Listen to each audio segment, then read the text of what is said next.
नमस्कार, मैं रीनू यादव आप सभी दर्शकों का अन्नदाता कार्यक्रम में स्वागत करती हूं। किसान का जीवन बहुत मुश्किल होता है। वह अपने खेतों में लंबे समय तक काम करता है, उसका ध्यान सदैव फसल में ही लगा रहता है। वे अपनी कड़ी मेहनत की ताकत पर अपना जीवन व्यतीत करता है। ऐसे ही किसानों की प्रगति के लिए हम खेती बाड़ी से जुड़ी बहुत सी नई लाभकारी जानकारियां हर रोज सुबह लेकर आते हैं।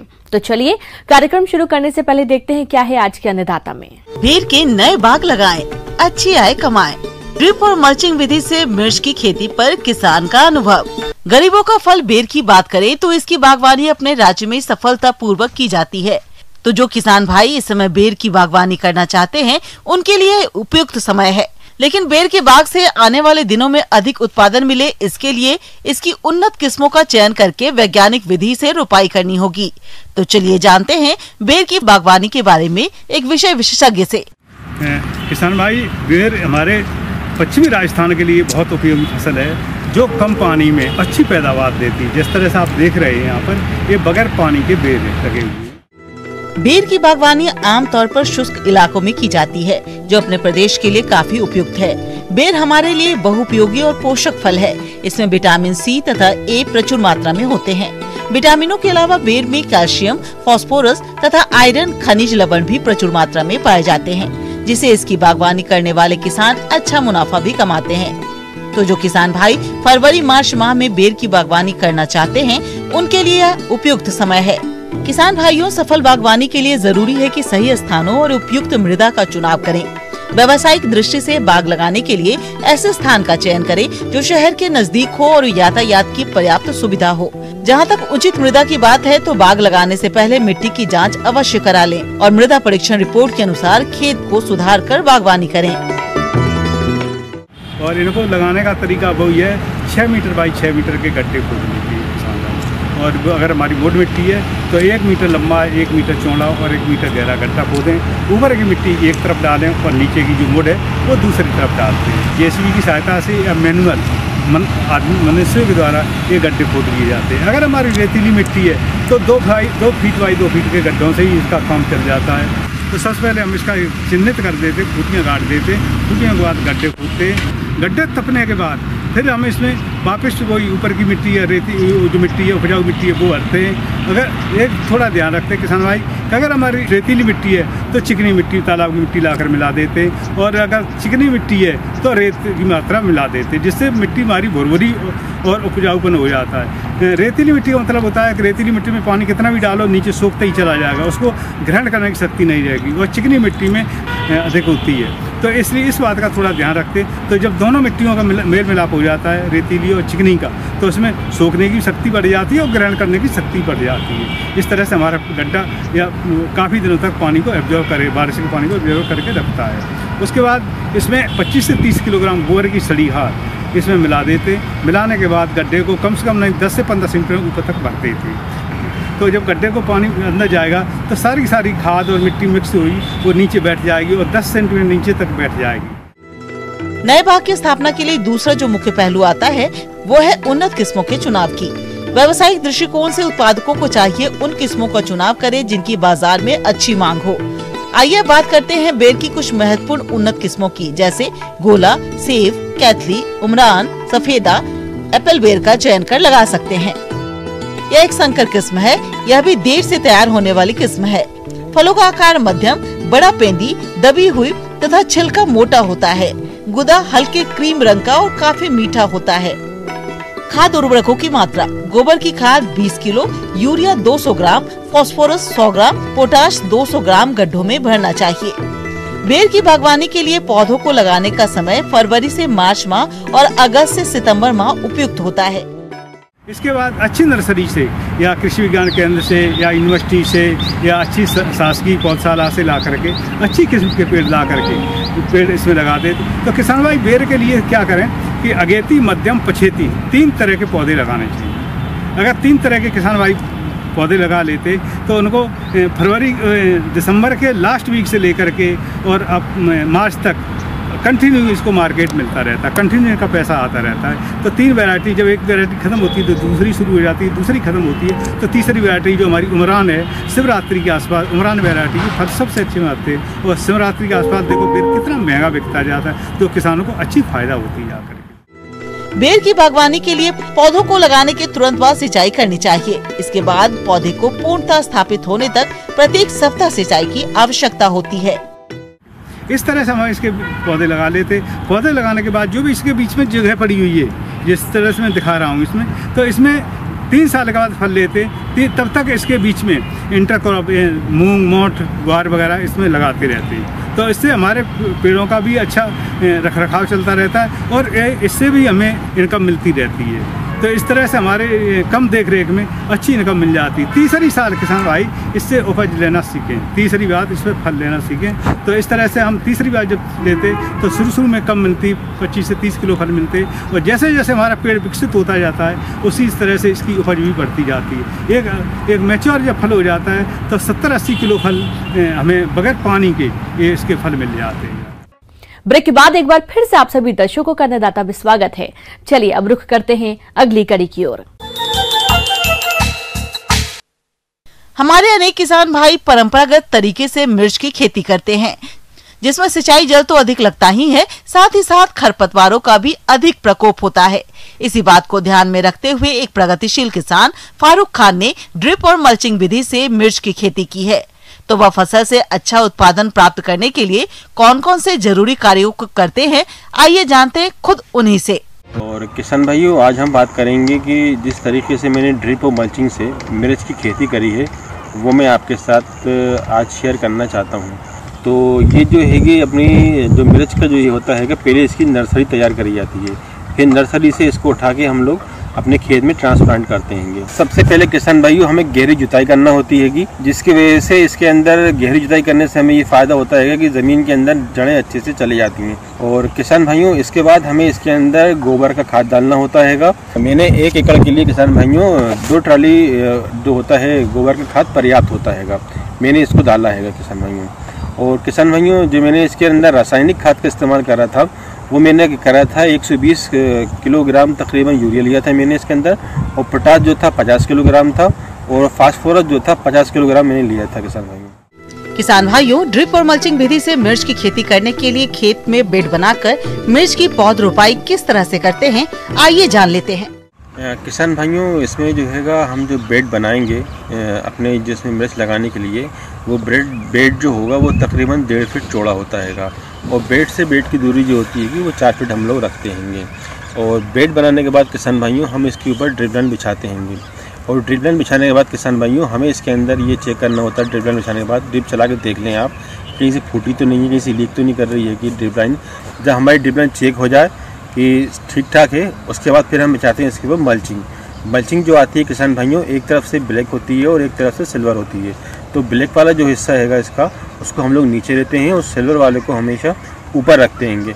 मल्चिंग हैगी वो हम जो हैंगे अपने मजदूरों के द्वारा बिछवाते हैं।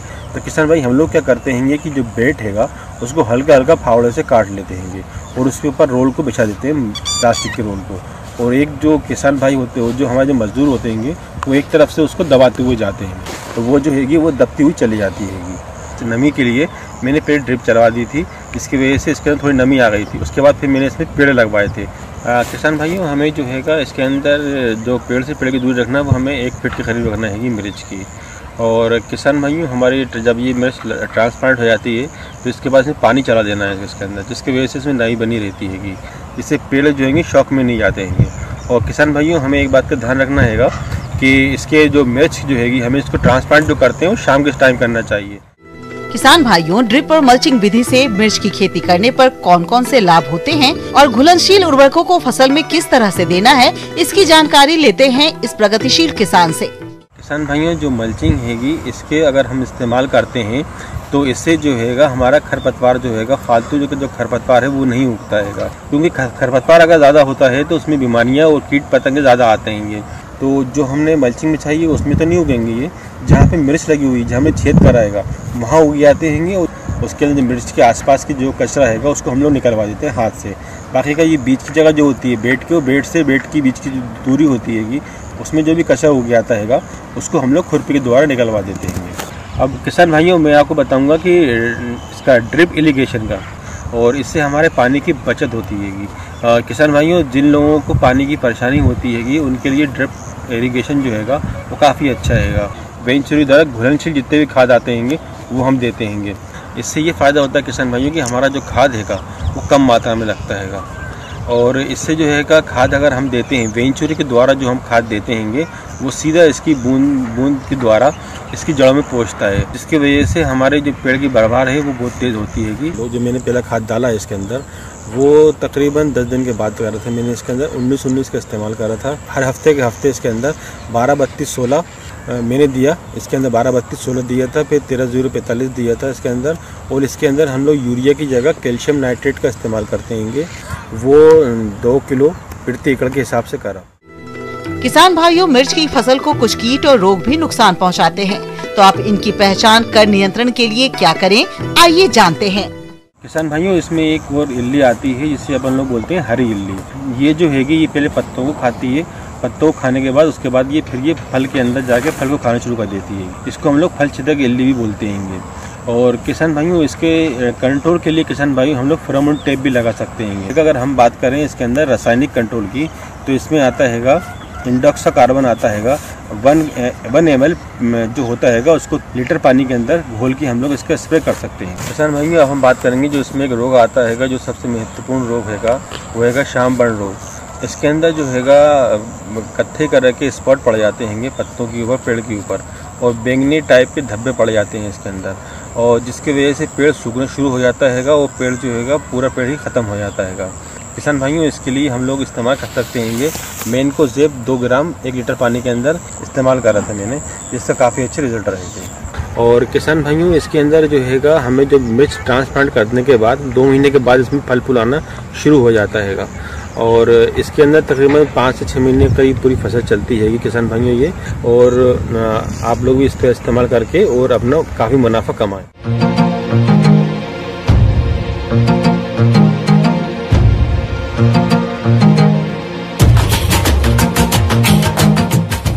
ब्रेक के बाद एक बार फिर से आप सभी दर्शकों का अन्नदाता कार्यक्रम में स्वागत है।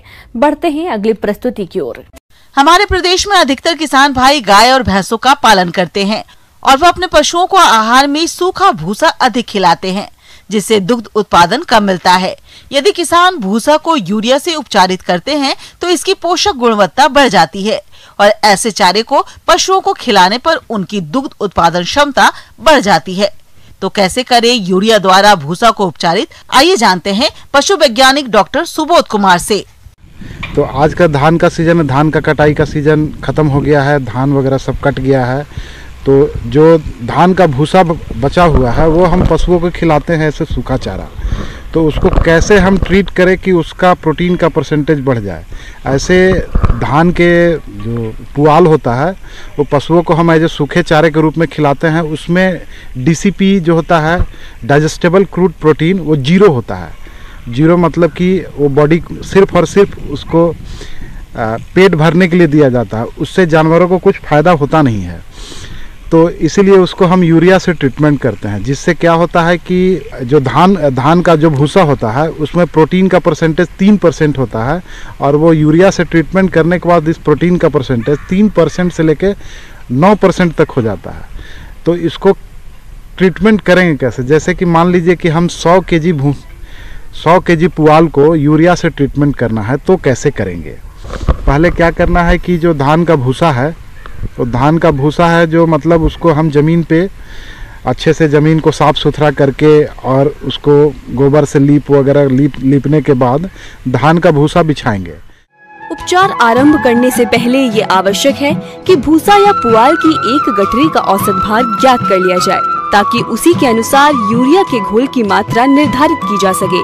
उपचार के लिए किसी बड़े ड्रम में यूरिया का 4% घोल बना लेना चाहिए। पुआल या गेहूं के भूसे को 2 से 3 मीटर के घेरे में अथवा आयताकार रूप में बिछाई जाती है, और प्रत्येक 100 किलोग्राम भूसा या पुआल में उपरोक्त घोल का 65 लीटर समान रूप से मिलाया जाता है।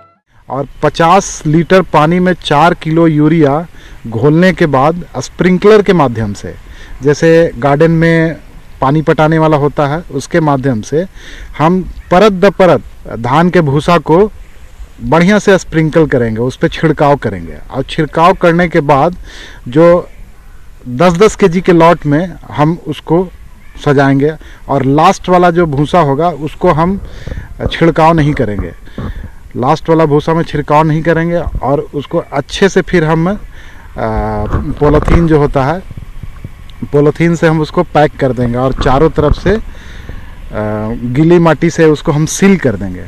उसके बाद जो है सो उसमें अमोनिया का फॉर्मेशन होगा और नीचे से लेकर ऊपर तक यूरिया से वो ट्रीटेड हो जाएगा और इसको हम 21 दिनों तक बंद रखेंगे बिना हवा पानी का, उसमें हवा नहीं जाना चाहिए।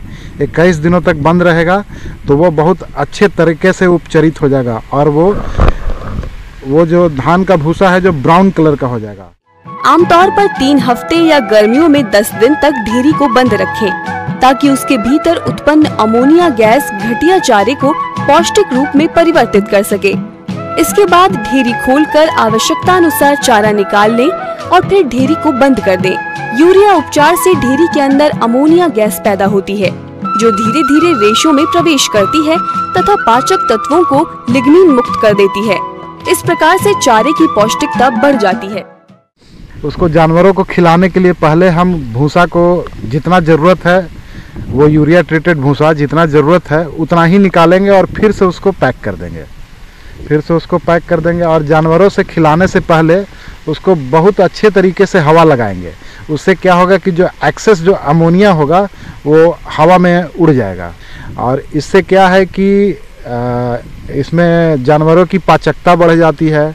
आपका जो धान का जो भूसा होता है उसका क्रूड का प्रोटीन का परसेंटेज बढ़ जाता है, 3% से 9% हो जाता है। उसमें जो लिग्नोसेलुलोज बॉन्ड होता है वो ब्रेक कर जाता है, जिससे है जो जानवरों को अच्छे से सुपाच्य होता है। क्योंकि हम जानते हैं कि जो जानवर जो होते हैं उनका पेट जो होता है सो 4 भागों में बटा होता है, और ये जो धान का जो भूसा होता है इसमें फाइबर बहुत ज़्यादा हो जाता है, फाइबर बहुत ज़्यादा रहता है और इसको यूरिया के ट्रीटमेंट करने से इसमें जो लिग्नोसेलुलोज जो बॉन्ड होता है, लिग्निन और सेलुलोज का बॉन्ड जो है वो ब्रेक कर जाता है। इसलिए जानवर इसको अच्छे से पचा पाते हैं और इसकी डाइजेस्टिबिलिटी कहने का मतलब डाइजेस्टेबल क्रूड प्रोटीन बढ़ जाता है। सावधानियां: उपचार हेतु स्वच्छ पानी का प्रयोग करें। आवश्यकता अनुसार उतने ही पुआल का उपचारण करें जो 4 से 6 सप्ताह के लिए आवश्यक है।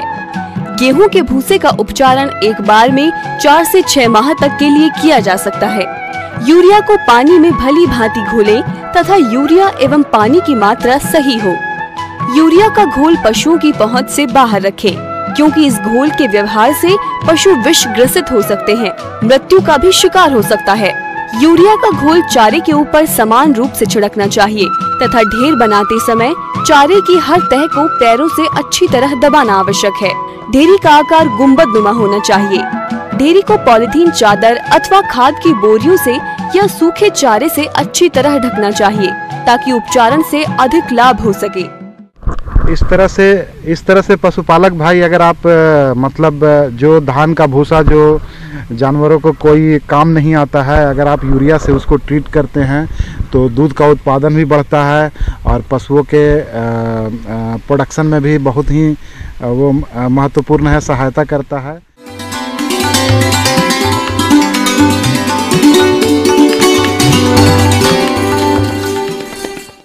अन्नदाता हेल्पलाइन निःशुल्क फोन संपर्क सेवा के माध्यम से आपके द्वारा पूछे गए प्रश्नों में से 1 या 2 महत्वपूर्ण प्रश्नों को हम अपने कार्यक्रम में शामिल करते हैं और इसी के तहत आज का चयनित प्रश्न और उसका जवाब इस प्रकार है। अन्नदाता निःशुल्क फोन संपर्क सेवा के माध्यम से पूछे गए प्रश्नों में से आज हमने जिस प्रश्न को कार्यक्रम में शामिल किया है उसे पूछा है ग्राम केद्रोपुर, जिला पाली के कृषक विमल कुमार ने। आप टमाटर की फसल में फल सड़न रोग के नियंत्रण के बारे में जानकारी चाहते हैं, तो विमल कुमार जी आपकी जानकारी के लिए प्रस्तुत है कार्यक्रम का ये अंश।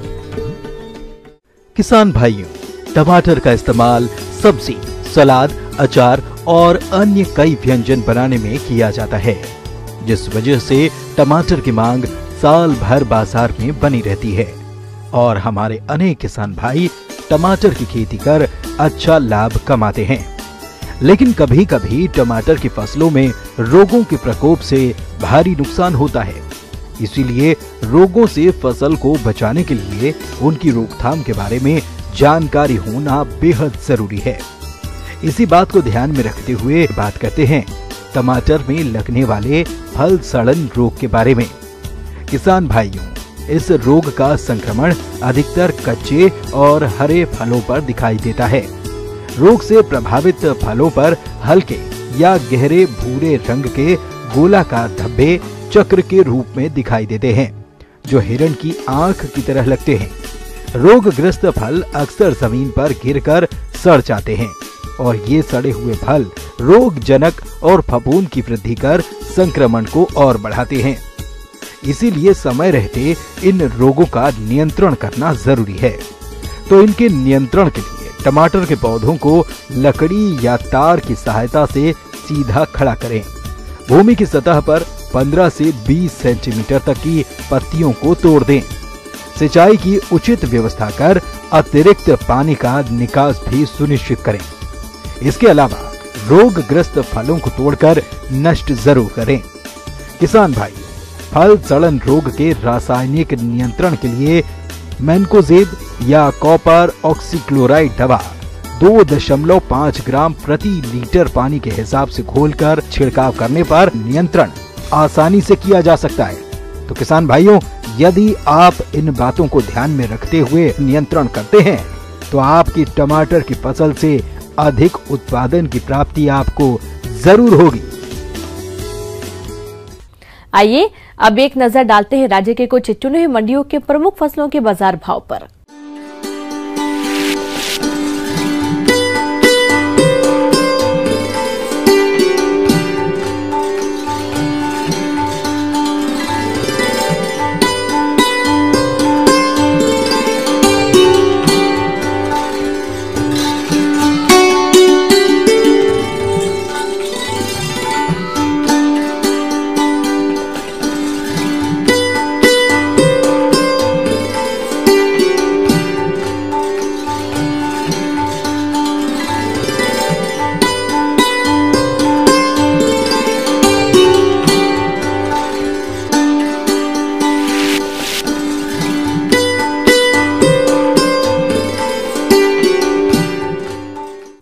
किसान भाइयों, अन्नदाता आपकी सेवा के लिए संकल्परत है। कृषि संबंधित समस्या एवं सुझावों के लिए आप हमें इस पते पर संपर्क कर सकते हैं। प्रोड्यूसर अन्नदाता news 18 Rajasthan, Ramoji film city Hyderabad 501512। साथ ही आप हमें ईमेल भी कर सकते हैं। हमारा ईमेल है p18annadatarajasthan@nw18.com। और इसके अतिरिक्त आप हमें निःशुल्क हेल्पलाइन नंबर 1800419215 पर सोमवार से शनिवार सुबह 10 से शाम 4 बजे के बीच संपर्क कर सकते हैं। किसान भाइयों, अब समय हो रहा है आपसे विदा लेने का, तो हमारी अन्नदाता टीम को दीजिए इजाजत। कल फिर आपसे मुलाकात होगी कृषि संबंधित कुछ और महत्वपूर्ण जानकारियों के साथ। नमस्कार।